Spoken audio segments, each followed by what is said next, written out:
Before you judge him, hear this: a single dad watched his wife walk back into their home with another man, laughing, holding hands, completely unaware that the house no longer belonged to her.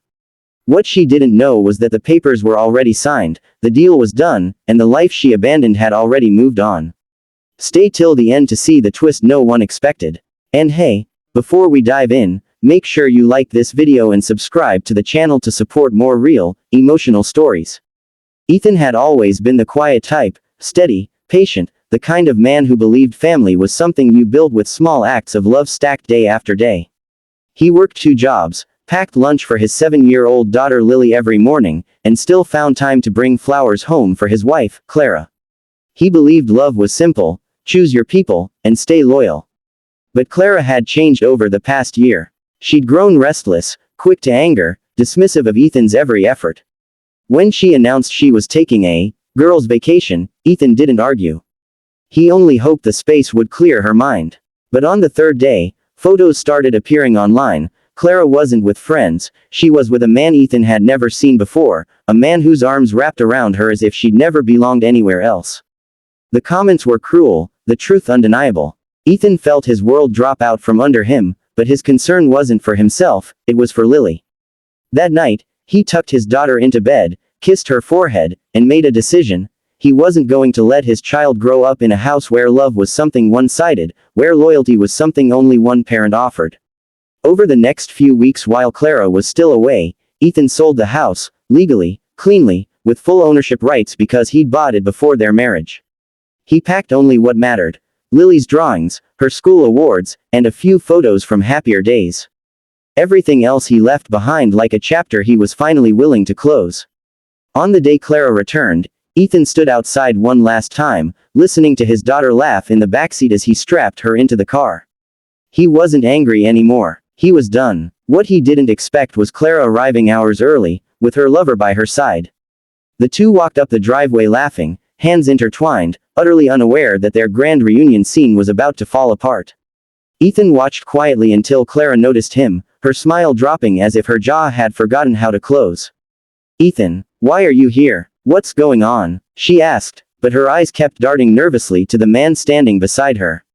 It was the look of someone caught, someone guilty, someone who knew her excuses wouldn't survive daylight. Ethan simply handed her a folder. "You might want to read this inside," he said. Clara frowned, opening the envelope: house sale documents, transfer confirmations, signatures complete. You sold the house," she stammered. Ethan nodded. "Last week. New owners take over tomorrow." The lover's expression twisted into confusion, then irritation. Clara's voice rose, cracking with disbelief. "You can't just do that. This is my home." Ethan met her gaze calmly. "It was our home. Then you chose someone else.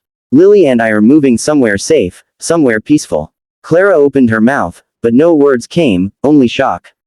Ethan turned away, lifted Lily into the car, and whispered, "Ready to go, sweetheart?" She nodded, unaware of the storm behind her.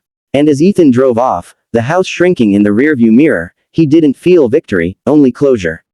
He had no idea that Clara wouldn't give up easily. The real storm was only beginning. Clara wasn't the type to accept consequences quietly. Within hours of Ethan leaving, she had stormed through the empty rooms, slamming doors, shouting at her confused lover, insisting there had to be a mistake. But deep down, she knew Ethan had every legal right. The next morning, she showed up at Ethan's temporary rental apartment with tears streaked across her carefully tanned face. Ethan opened the door just enough to see her but kept the chain locked. He wasn't ready to let chaos back into his life. Lily was playing on the floor behind him, unaware of the tension. "Ethan, please," Clara whispered, trying to soften her voice the way she used to when she wanted something. "We can talk. We can fix this." Her lover was nowhere in sight, clearly not committed enough to stand beside her when reality hit. Ethan took a breath, steady but tired. "Clara, this isn't about revenge. It's about protecting Lily and myself. You made your choice." She shook her head desperately. "It was just a distraction. I didn't mean for things to go so far. I felt unseen." Ethan felt something twist inside him, not sympathy, but the ache of realizing how differently they viewed love. "Clara," he said quietly, "I saw you every day. I fought for us every day. But love isn't something you chase when it's convenient. It's something you honor. Clara wiped her face, her mascara smudging into dark streaks. Just give me another chance, she begged. But Ethan wasn't moved, not out of bitterness, but out of clarity. He'd spent months trying to save a marriage alone, he wasn't going to spend years repairing something broken by choice. Still, for Lily's sake, he agreed to meet Clara in a neutral place to discuss custody arrangements. They met at a cafe 2 days later. Clara arrived early, dressed carefully, as if looking perfect would erase the past weeks. Ethan brought Lily, who ran to hug her mother happily, unaware of adult mistakes. That innocence softened Ethan, but only slightly. As they talked, Clara tried several angles: blame, guilt, nostalgia. She even tried accusing Ethan of overreacting. But nothing stuck. Ethan remained calm, focused on what mattered: stability for Lily. When Clara realized manipulation wouldn't work, her tone shifted. She began speaking honestly, something she hadn't done in months. She admitted she'd felt like she was disappearing into the daily grind, that she'd gone seeking excitement and validation, not realizing she was tearing apart the one person who never stopped choosing her. Ethan listened, not because he hoped to reconcile, but because closure required truth.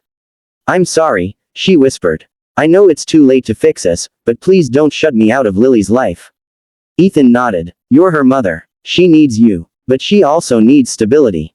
I'll never keep her from you, but our lives won't return to how they were." Clara cried quietly, but this time without theatrics. And for the first time in a long time, Ethan felt a different kind of relief, not from winning, but from finally releasing the weight he'd carried alone. As they left the cafe, Clara reached for Ethan's arm. "If I had come home sooner," she said, "if I hadn't, if things had been different, do you think we'd still?" Ethan cut her off gently. "Clara, the moment you walked in with him, you answered your own question." She looked down, nodding slowly. Ethan thought things would calm down after that talk.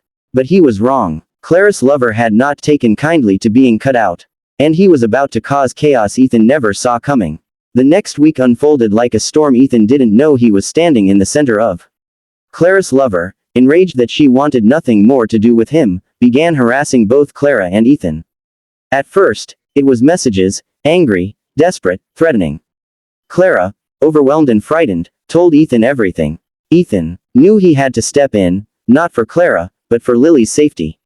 He advised her to block the man, involve the police, and document everything. Clara hesitated, ashamed of the mess she'd brought into all their lives, but Ethan's calm strength pushed her forward. The police took the report seriously, warning the man to stay away. But 2 nights later, Ethan woke to loud banging on his apartment door. His heart froze. Lily was asleep in the next room. He grabbed his phone, ready to call for help, but when he looked through the peephole, it wasn't the lover. It was Clara, shaking, crying, panicked.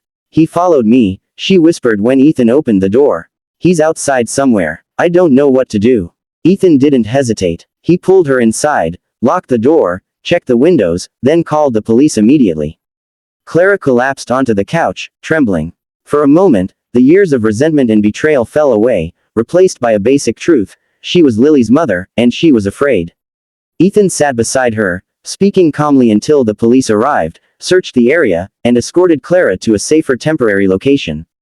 The next morning brought unexpected peace. Clara called Ethan, her voice soft and steady. "Thank you," she said. "Not for saving me, but for protecting Lily. I see now what kind of father you are." Ethan didn't respond with comforting words, he didn't need to. He simply said, "Lily comes first." Over the next month, Clara began rebuilding her life slowly, without the reckless choices that had shattered everything. She attended therapy, apologized to friends she'd hurt, and made consistent effort to show up for her daughter. Ethan, meanwhile, focused on creating a warm, simple home for Lily in a new townhouse filled with light, books, and peace. One day, as he and Lily unpacked boxes together, Clara arrived with a gift, a framed picture of Lily's handprint, painted in bright colors. "For your new home," she said. There was no bitterness in her voice, only acceptance. Ethan thanked her, and for the first time, they stood as two people who knew their story had ended but their roles as parents would always connect them.